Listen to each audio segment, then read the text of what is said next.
பிராமணியம், பிராமணர்கள் தான் அப்படின்னு சொல்லி, சனாதனம் அப்படின்னு சொல்லி வாய்க்கிழிய பேசுற திமுக காரங்களும் திக காரங்களையும் காமராடியும் நான் கேட்கிறேன், எங்க இருக்கீங்க பார்ப்பனியம்? எந்த ஆணவ கொலை பிராமணர்கள் சமூகத்துல நடந்திருக்கு?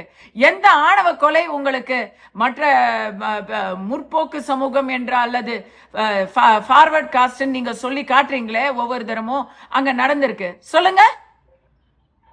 ஏன் இந்த பிரச்சனைக்கு முடிவு வரலன்னா, பிரச்சனை வர்றது ஒரு சமூகத்துலன்னு சொன்னா அந்த சமூகத்தோட பேரை சொல்றதே இல்லை. இதே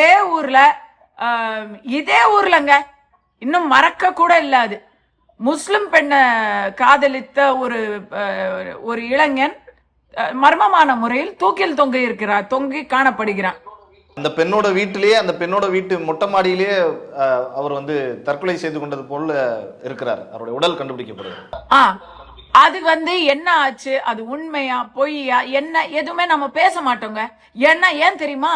அந்த வார்த்தை முஸ்லிம் அப்படின்னு சொல்லிட்டா உடனே அரசியல் ரீதியாக எல்லாரும் அதை அப்படியே ஜகா வாங்கிடுவாங்க. அப்படி சொல்றதுல என்ன தவறு இருக்கு? எனக்கு இல்லையா?